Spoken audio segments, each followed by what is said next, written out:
experience and when you heard of these players. What about these two grandmasters? We have the world number 2, Hikaru Nakamura, facing the reigning World Chess Champion Gukesh D. What are your thoughts on these two players and any personal memories you would like to share? I think Fabiano, the first time I interviewed him was when he became US champion in San Diego. Was it 2005 or something? It's not, maybe. And I went there and he was very young. And what I remember from that is that, well, he became US champion, but at the same time he was, I mean, we cannot imagine that now, that how unusual playing bullet was. I mean, these days we have big competitions in bullet and it's a very popular thing. At that time there was a madman, Hikaru Nakamura. He liked that. So I still see him coming back from one of his games and he walks into the press room and he says, "Whose computer is this? Can I use it?" Because he wanted to go on the internet and play bullet. And he says, "Yes, but guy, there's no mouse." He said, "I can play without a mouse." So he's playing bullet just, and I thought that was totally incredible. But at the same time he became US champion. So, wow, yeah. What a story. To the viewers that might not be familiar with the term bullet chess, it's a 1-minute chess. So here we see classical chess. There's 2 hours for the players to think. Bullet chess means you have 1 minute on the clock. 1 minute for the entire game. I can make like 5 moves in 1 minute, and these players, they win an entire game in 1 minute or less than a minute. Yeah, and then, well, we're sitting at home with a mouse. Which easier to move on an online board with a mouse, but he was using a touchpad or even his phone to play bullet chess. Yes. Quite a story. Let's see what has happened in this game. Vishy, please, a follow-up on bullet chess? No, just one. You wanted to confess you love bullet chess too. I think I'll stop with Arjun went up like a bullet and just say that there's one cheap little trick. You cannot play rook AE8 because I'm going to knight G6 check, head G6. I think Christian knows the rest. Oh, for sure. Yeah, king at 7, and then both rooks go to the 8th. I think this is the moment right now. Yeah, king hits 6, and it looks like black escaped. But after H4, there's no earthly way you can stop rook at checkmate. So. And just to kind of take it one step behind, the idea being that this knight to G6 is what we call a discovery attack. You give a check to the king and black has a couple of options to take it. You want to take it with this pawn from the side, because what you want to do is make some space for your king to push forward and defend against all these checkmating ideas on the back rank. This is what we call the back rank. Now I'm going to sacrifice my queen. It looks funny, but I'm getting a lot for that queen. In particular, I'm getting 2 rooks. You can go up, and now I'm going to follow it up. And this bishop, you might be thinking, hey, the bishop is not doing much. Only the rooks are doing a tremendous job. The bishop is one of the most important pieces in this.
seems to be fairly straightforward for Hikaru. All he has to do is calculate a couple of moves.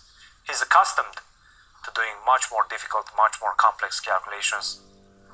Let's see what he chooses. It's not the only way. He's about to move. Yep. The pawn is pushed. The correct move, the way, the road toward victory. This could be it.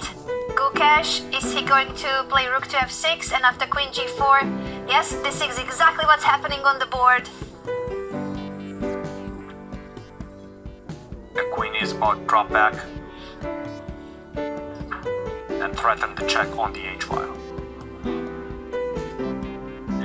And the queen is exactly doing what she's supposed to, retreating in order to threaten checkmate, check on the edge of the board and then check on h7. That is a checkmate.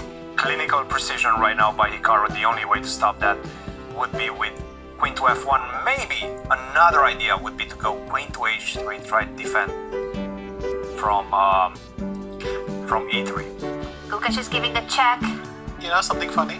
Yes. If you go queen e3, He has given the check, so let's catch up with what's happening. He might go to Bishop c1. back. so then we get the same thing. Queen h4. Queen to h4, queen to h6. And I just play bishop d5 and the queens cancel each other out. So we're back to the original position. This Wow, is the same unpleasant. pattern. It could very well be what's happening. Check. This is unpleasant. This is an unpleasant situation. Bishop to d5. You cannot touch this pawn on g6. He's going for it. That's exactly what Hikaru played. Vishy, you called it.